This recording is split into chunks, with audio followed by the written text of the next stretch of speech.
Alors bonjour à tous, aujourd'hui on se retrouve pour une nouvelle vidéo où on va analyser les résultats de MedPace. Donc MedPace c'est une entreprise que j'ai en portefeuille et c'est une boîte qui est dans la santé et qui en gros va aider les entreprises pharmaceutiques, les biotech à développer leurs médicaments.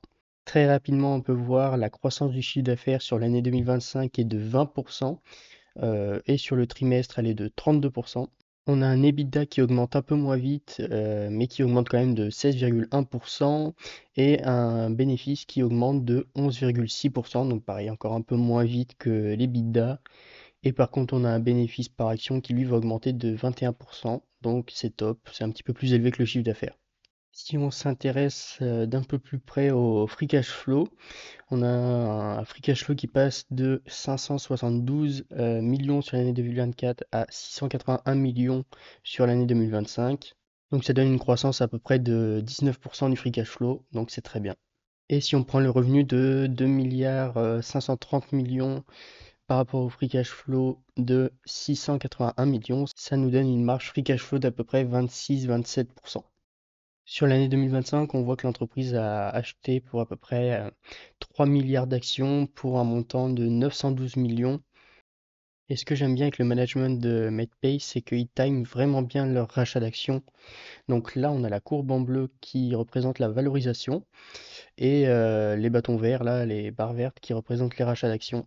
Donc on voit très bien hein, que plus la valorisation baissait, plus les rachats d'actions augmentaient. Et dès que la valorisation était un petit peu plus élevé, ils ont stoppé les rachats d'actions et on peut éventuellement s'attendre à une reprise des rachats d'actions ici suite à la baisse après ces résultats.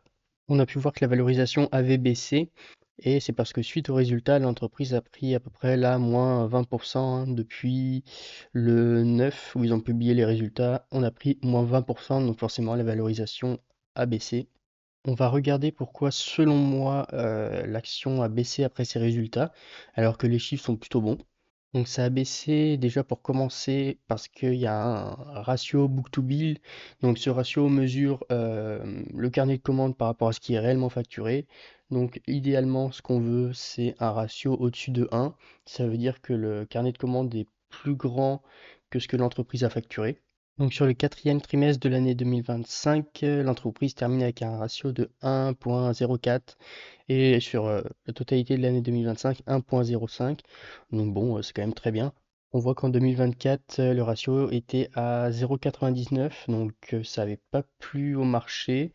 La boîte avait bien baissé après cette annonce et du coup, moi je suis rentré à ce moment-là.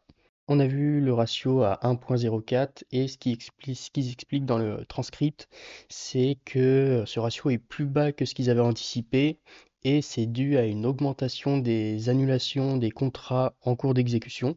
Donc pour faire simple, c'est juste les pharma, les biotech qui se rendent compte qu'une molécule n'est pas efficace ou alors elle est finalement dangereuse. Ils vont donc arrêter les essais cliniques qui sont en cours d'exécution et retirer l'argent de leur carnet de commandes. Donc forcément, ça fait baisser le ratio book to bill. Mais le management n'est pas trop inquiet à ce niveau-là, hein. Ils expliquent qu'ils ont un taux de conversion de 23,6% du backlog. Donc ils n'ont pas besoin d'avoir un ratio book to bill très élevé pour être profitable.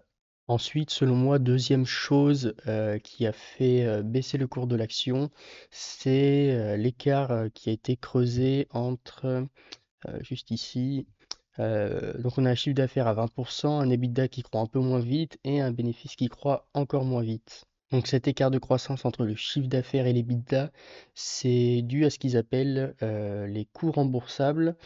Donc ça va être des revenus intégrés dans le chiffre d'affaires, mais sur lesquels ils ne margent pas. Donc ça va avoir un impact sur la croissance du chiffre d'affaires, mais pas un impact sur la croissance des marges. Et ensuite, en ce qui concerne la croissance du bénéfice, donc pareil, qui est plus faible que la croissance de l'EBITDA, c'est expliqué ici parce que il y a eu moins de revenus générés sur les placements de trésorerie et parce qu'ils ont aussi eu un taux d'imposition beaucoup plus élevé par rapport à l'année dernière. On a une entreprise qui a une très bonne croissance. Ce qui a inquiété le marché, c'est juste bon, du bruit en fait, hein. C'est l'augmentation des coûts remboursables. Donc on a une baisse des bénéfices, une baisse de l'EBITDA à cause des coûts remboursables et taux d'imposition et placement de trésorerie qui a rapporté un peu moins, et un ratio book-to-bill légèrement inférieur aux attentes parce qu'il y a eu des contrats qui ont été arrêtés en cours suite à des molécules qui n'étaient pas efficaces. Donc on a une valorisation ici qui a bien baissé, on est à 17,82 hein, depuis les résultats. Donc qu'est-ce que je fais à ces niveaux de valorisation là? À 17,82, moi je vais attendre encore un peu, j'aimerais bien rentrer à 16,5 fois le free cash flow, comme la première fois où je suis rentré dans cette boîte quoi. Donc si l'entreprise descend à 16,5, j'achète, sinon j'attends encore un peu, hein, je suis pas pressé, il n'y a pas de problème. Voilà, donc c'est la fin de cette vidéo. N'hésitez pas à me dire si vous avez du MedPace en portefeuille, si cette entreprise vous intéresse, et n'oubliez pas de vous abonner pour les prochaines vidéos. À plus!